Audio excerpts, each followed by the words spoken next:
Conduct a roll call. Fusco. Aye. Kamer. Aye. Connor. Aye. Baylor. Mosley. Aye. All committee members are present except for Councilwoman Baylor. Okay, thank you. With that, I'd like to entertain a motion that we accept the minutes of the previously held meeting. So moved. Is there a second? Second. All those in favor say aye. Aye. Aye. Hearing none, pass. So we have no public hearings today, so I can't go through my 30-second iteration of how that is conducted. However, I would request that we take time on 1 through, I believe, 1 through and including 7. And number 8 through 17 references all the work that the administration, I know the ward council members, Shamus, Malik, and Nancy Holland, and the consultant that was hired in conjunction with Cuyahoga Falls. A series of meetings were conducted, input was gathered, and this is basically the outcome of all those meetings and all the effort that was put into the form-based zoning code. Item number 8 is all of the, and I'll ask for a vote on each individual item, but the item number 8 is basically the text change referencing the form-based change within our code. It's exclusively, I mean, it's important to note that this is exclusively for the Valley piece. It's not a citywide piece. And of course, all those are grandfathered in. 8, and I'd like for us to, 8 is a text change. 9 through and including 17, I believe, are all of the map changes. Okay, and I'll ask for a vote on every single one of those. But I would like some discussion on item number 10. I believe the rest of them from conversations and such that we should be okay. So short of that, is there any questions or comments in reference to the text change on item number 8? Or better yet, is there any questions or comments from any committee members or council members? Mr. Malik, I see your hand. Thank you, Mr. Chair. I just want to, share my appreciation to the administration, to the rest of council, to the public for this process. We've talked a lot about it, but I do think it was a model for working with the community and also working with a nearby jurisdiction in Cuyahoga Falls, and particularly our city planning department and the Cuyahoga Falls Planning Department really worked together very productively, and I want to thank everyone who was a part of that. I did kind of refresh folks in my ward last month at the ward meeting about the master plan and the process. I think the biggest takeaway that I had was that there's still education that needs to be done about what form-based zoning is, just in the sense that a lot of people see some of the renderings and think the city's actually going to be building some of these properties, or they're not sure what to think. And I think we've tried to be very clear that we're setting the ground rules by which, as private property owners make future land use decisions, that will then govern their conduct. But we are seeing some positive steps in the Valley already. In Liberty Commons, there's been investment. In some of the other areas around there, there's been investment. And so I think we look at that, but I think look at continuing that. But the last thing I would like to acknowledge is just the point that Councilman Fusco has made a number of times, and that I wholeheartedly and completely agree with him on, which is that, as we go forward across the whole city, the same level of process is deserved in every neighborhood and is needed in order to get good outcomes. And I know that we're looking at form-based code in 2 other locations in the city, but I hope that as we go forward, it can be helpful throughout the city in a context particular to each neighborhood. So I think that point is really well taken. But above all, just want to thank everyone for what I think will be a positive step forward for the Valley and for the city. Thank you. Any other questions or comments? I see Nancy Holland's hand up. Tongue twister. Thank you, Chairman Fusco. I share the views of Councilman Malik, and I want to specifically, emphatically thank the many citizens who gave from their hearts so generously of their time, their energy, their concern. This truly is a model of good process and the, well, just the stick-to-itiveness of folks who care deeply about the planet, about our raw resources here, and who worked very hard to have their voices heard. Grateful for the administration's support of the effort to put together a plan. Many of us can remember the early Preserve the Valley signs that said, "We need a plan." And this is the outcome. I'm so proud of the folks who worked so hard on this. I am so grateful for the folks within the administration and, my colleague, Councilman Malik, and just so many who contributed to this. And it happened. The meetings happened during the height or the depth of the pandemic, however you frame it. The work was done. And again, we never can have too much information about how things work. This is, one of the many lessons of this and other experiences we've all had. We all want to know how it works. And again, thank you to all who made this possible. I look forward to seeing how this unfolds. And yes, I do think we need to help one another understand that, tomorrow we won't wake up to an entirely new look for the Valley, that this is something that will shape how things go going forward. I look forward to seeing it happen. Thank you. Thank you, Nancy Holland. Linda Mobian?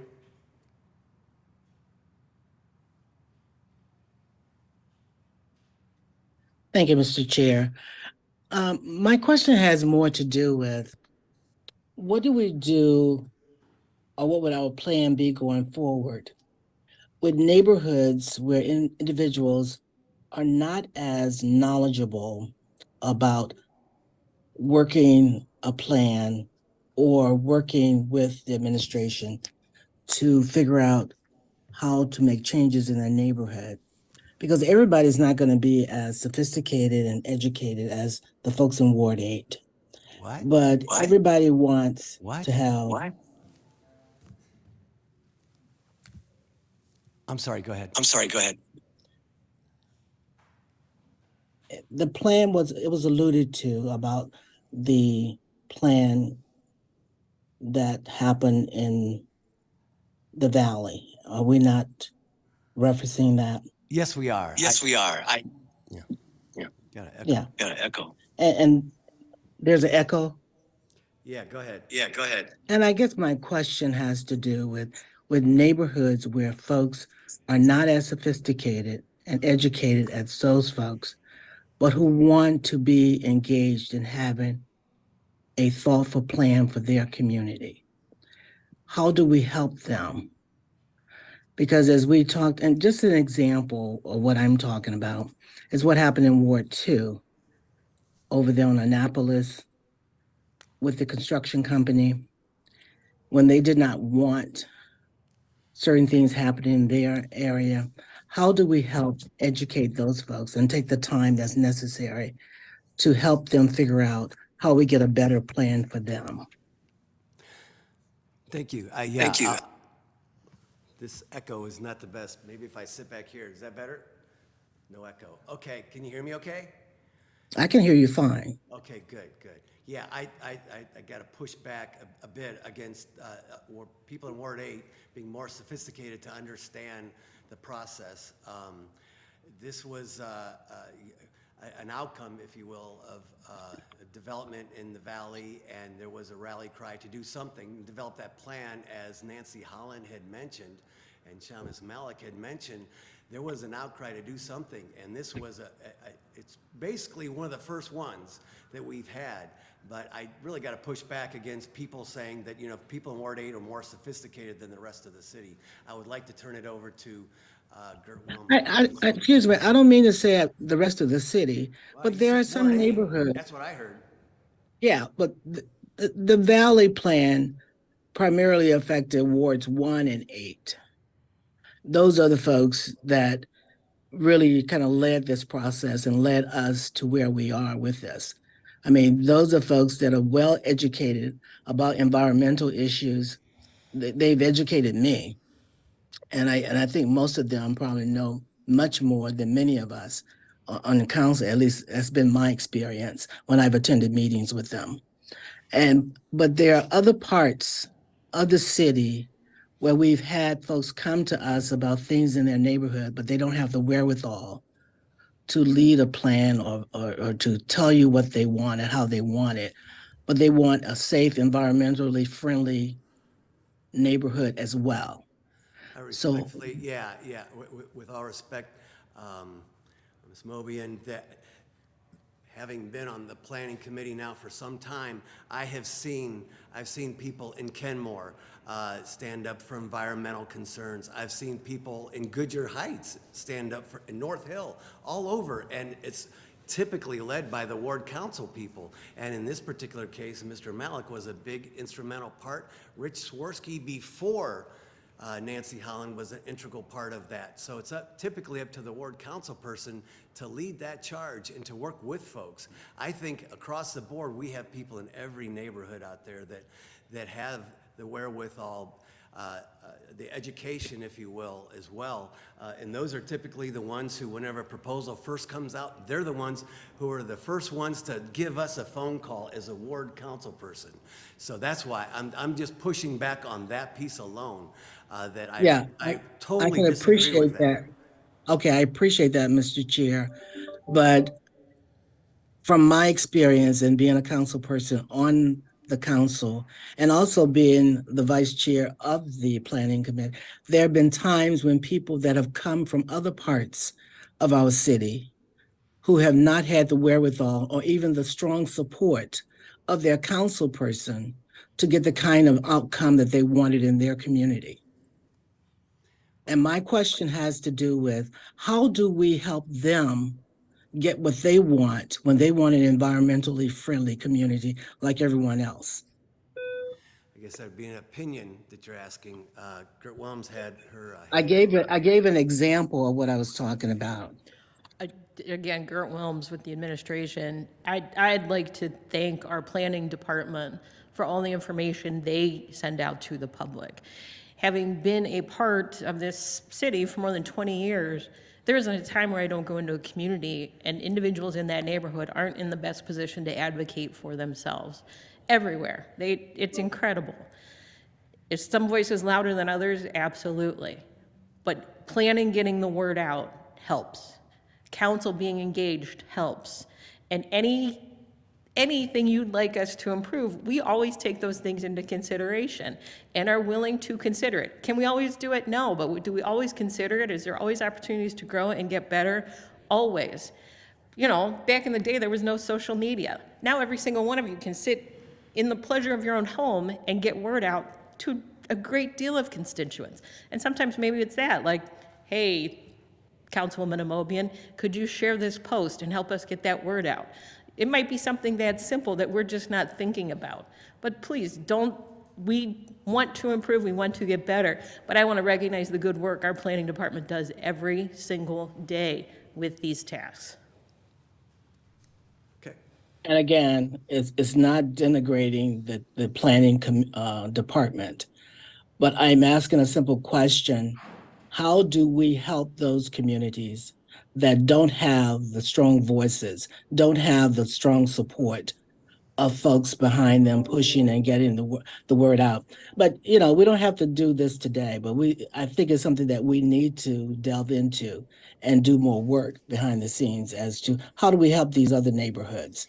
And I gave the example of what happened in Ward 2 over there when the folks did not want that construction company. And I've driven by that site over there off Home Avenue.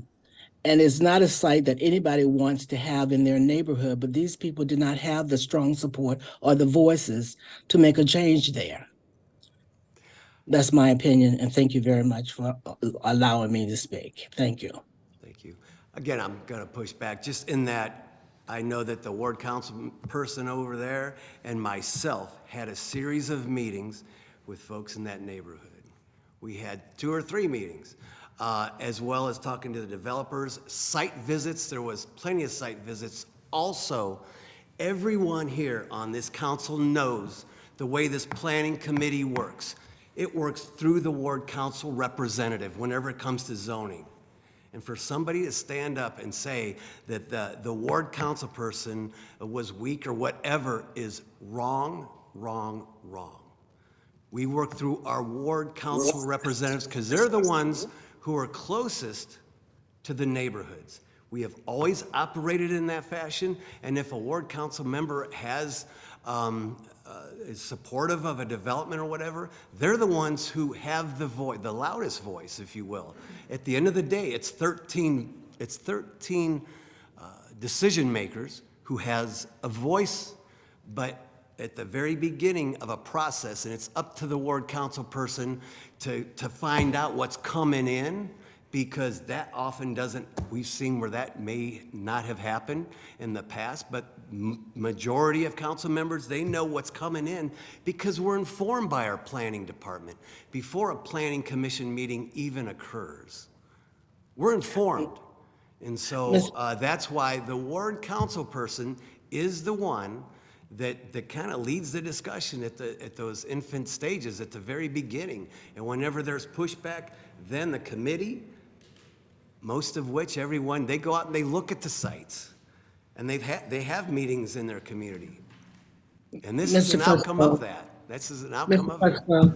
Mr. Fusco, as the chair, may I follow up with that? And I will push back just a little bit that if you recall that meeting that evening, those members of that community were crying in the gallery because they did not like the outcome. And there were several of us on the council who voted against it.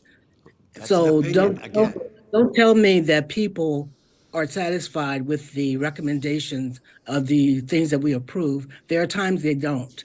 They don't, and they don't have the strong voices and the strong support that they need to get the outcome they want for their neighborhood sometimes. Thank you.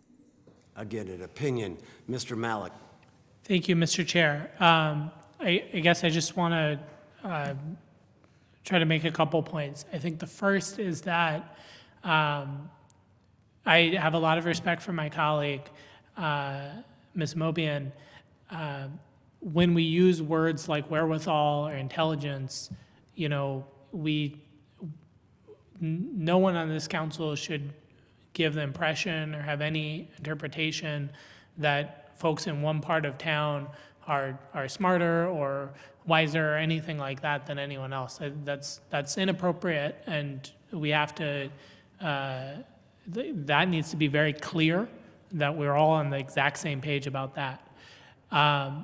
I think I understand part of the sentiment in the sense that I think all of us, and I'm not trying to put words in anyone's mouth, but I think all of us would agree that all parts of town deserve the same level of process and the same level of focus from this council and from our city government. I think that's a point that many people have made on this around this horseshoe. I know that in my particular experience with this, people in the Valley have been clamoring around this specific issue because of a long history with regard to how land use has happened in the Valley, right? Mm-hmm. This is about Sycamore, it's about Riverwoods, and it's about, you know, I don't know how much of my time on council has been spent talking about the Valley, but it's a very large chunk of it. I know that was a large part of the time that I spent with Rich Swirsky. It's been most of the time that I've spent with my colleague, Councilwoman Holland. And that's also that there was a whole other city where people were about just as fired up. And so that's why there was such focus here. I think to again, not to put words in your mouth, Ms. Wilms, but I think what I'm hearing is that, you know, it is on us as city government to help people who have concerns. And, you know, we had a whole bunch of people come down here from Adolph Street last week and share concerns. And we as city government have to make sure people have forums and have spaces and have resources to get organized if they're not organized. But we have intelligent people all across the city who are doing that work. I think there is a meeting tomorrow about the Adolph Street Community Gardens. Some of us have some conflicts, but we're working through that. So I just want us to be, it's sometimes difficult to talk about these issues. I want us to be very, very clear about, I think we all have good intentions, but I want to be very clear about the language that we use because it, I think, plays into impressions that people have about our neighborhoods. Thank you. Mr. Neal?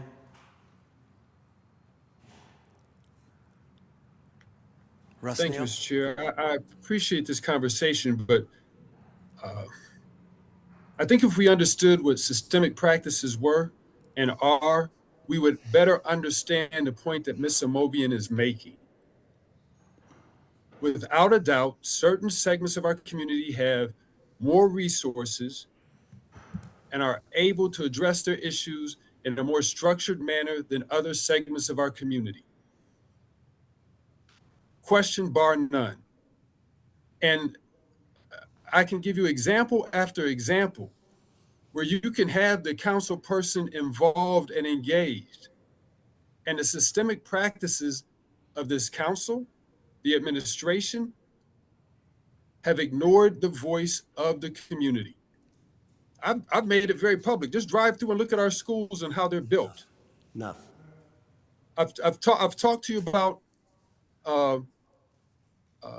you can look at the quote unquote neighborhood resource center that's supposed to be built on Copley Road that was supposed to be a shared space for Ward 4 and Ward 3 that's all the way at the end of Ward 4. Let's get back to the issue, please.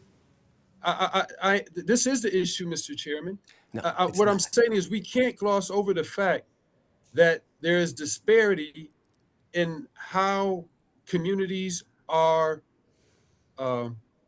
addressed when it comes to issues.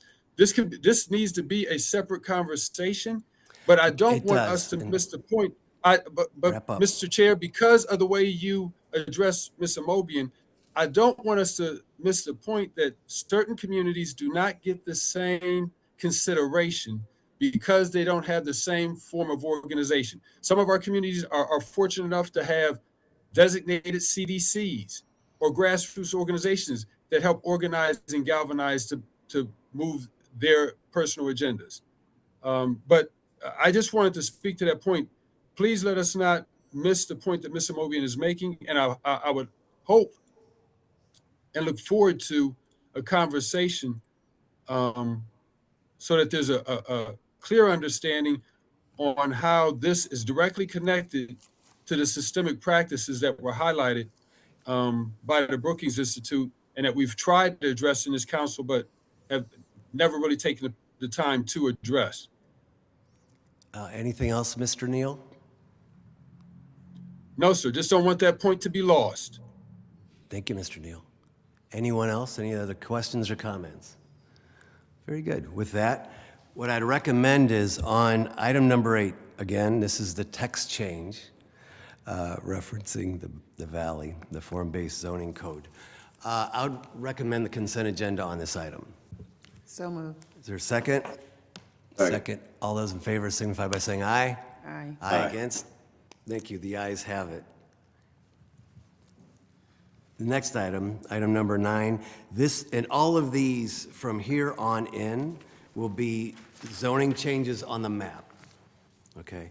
So this one here didn't seem to, everyone was pretty much in support of item number 9, so I'm going to recommend consent agenda on this item. Is there a second? Second. All those in favor signify by saying aye. Aye. Against, the ayes have it. Very good. Item number 10, now this is the one that we did have some pushback on. The ward council person and I have visited this property, which happens to be Mr. Lombardo. and had several discussions with the neighbors in the neighborhood over there. Had several discussions with the zoning folks on this particular item, as well as the head of OID, Mr. Volleman. And so believe at this point there's no desire to go forward on this one, on item number 10. And I'm going to recommend an adverse report. Is there a second? Second. Okay, very good. All those in favor of an adverse report signify by saying aye. Aye. Aye. Against? Very good, the ayes have it. Item number 11, again, is a zoning change on our map. I'll make a recommendation for consent agenda. Second. All those in favor signify by saying aye. Aye. Aye. Against? Hearing none, the ayes have it. Item number 12, again, is a zoning change on the map.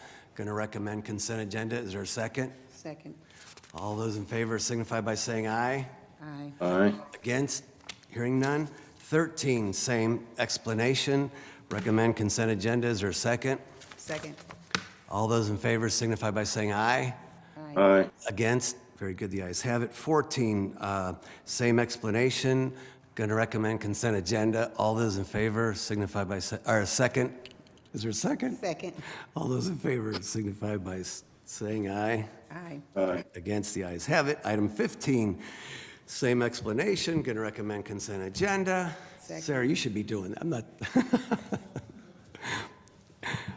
All those in favor signify by saying aye. Aye. Aye. Against, thank you. 16, same explanation. Recommend consent agenda. All those in favor signify by saying aye. Aye. I will second. Second. that.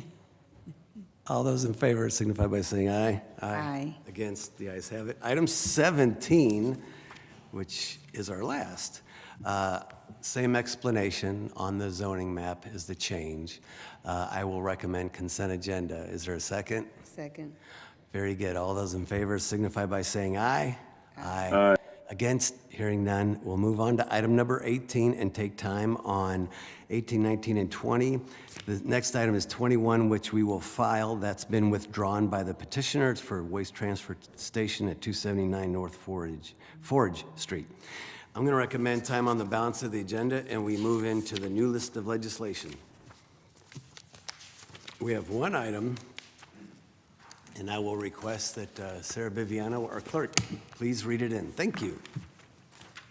This is item number 8, ordinance approving the sale of city-owned land to Habitat for Humanity of Summit County to construct single-family homes and the dedication of the western portion of the block as a city park, determining said property is not needed for public use and declaring an emergency.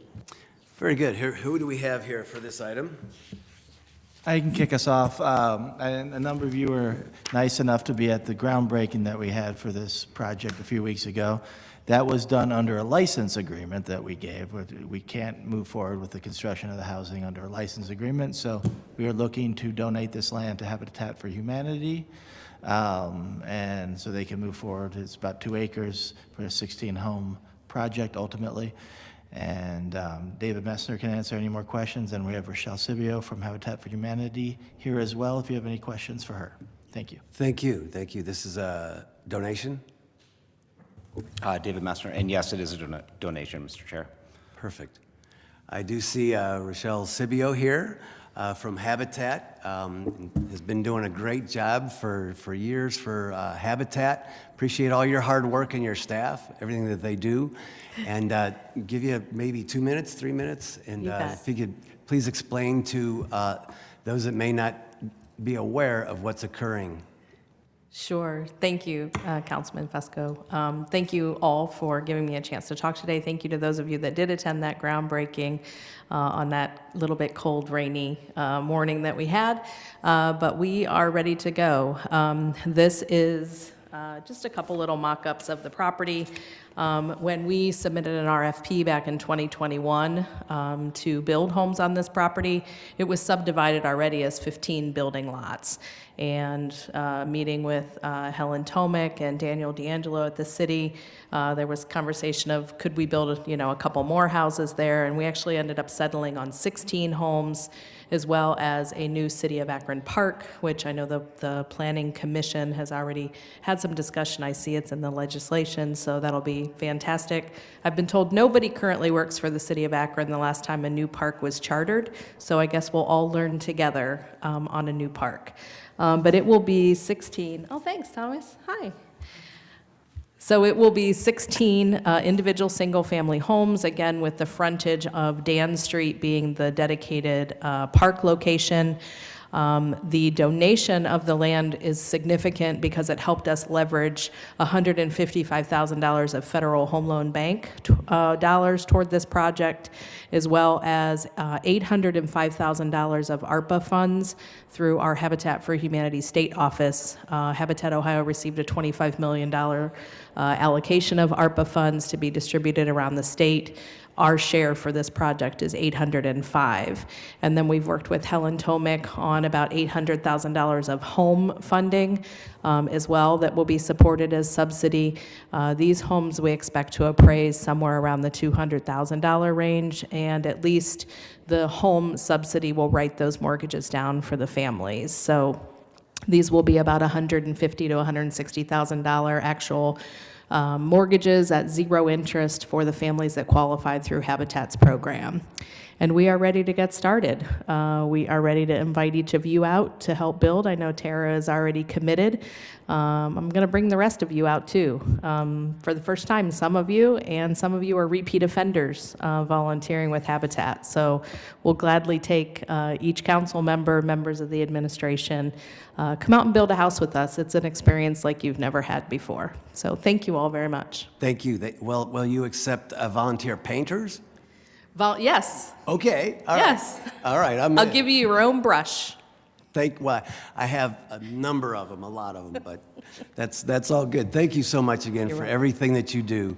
And excited about this project, affordable housing. I know that the ward folks have been involved with this.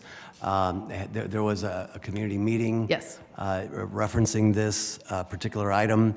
The one question, have we already vacated Blinn Street, or are we still to do that? Yes, Has it been? We vacated Blinn some time ago, probably 15 years. Okay, good. I didn't recall that one. Very good. Thank you again so much. Questions or comments from anyone?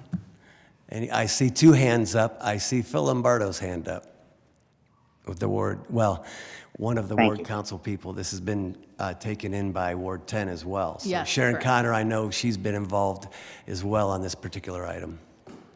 Right.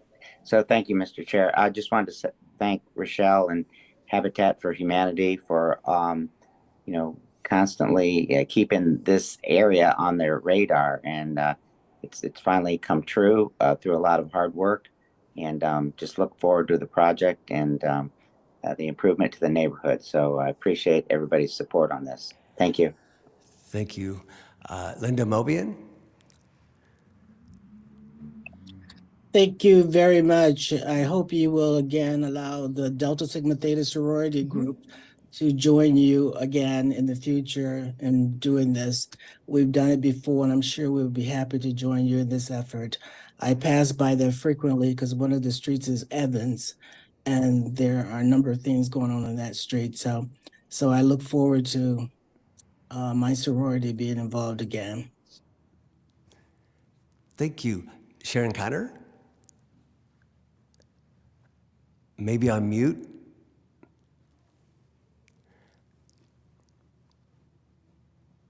Sorry. No problem. Thank you to Habitat. Thank you, Rochelle. This is a wonderful project. And one of the other pieces that I found out recently is they are going to allow the carpentry students from Steel Academy to come and help with this project, which is a great way for them to get some work experience. So I'm delighted about that partnership. I'm not a great construction helper, but I'd be happy to bring snacks. Yes, well, I'll clarify. We'll actually partner with not only the Steel Academy, but also Towpath Trail. They have two $30,000 federal youth build grants that will be divided among two homes, as well as I met this morning with Ellet High School. I'll be moving my APS Career Pathway Advisory Board over to Ellet, and they too want to figure out a way that those students can come. So there's some time challenges because they only get those students for a very short period of the school day. So we're trying to figure out how we can get them out there for a full day's work. Cool. Great project. Thank you for all you do again. Any further questions or comments? Going to recommend that we suspend the rules with a favorable report so we can move this along. Is there a second? Second. All those in favor signify by saying aye. Aye. Aye. Against? Hearing none, we'll report that out favorable this evening. Thank you very much. With that, the Planning Committee of Akron City Council is adjourned. Thank you all. Our next committee today will be the Budget and Finance Committee, and it will begin at 3 o'clock. Those committee members are Freeman, Amobian, Malik, Baylor, and Lombardo. Again, that's the Budget and Finance Committee, and it will begin at 3 o'clock. Thank you.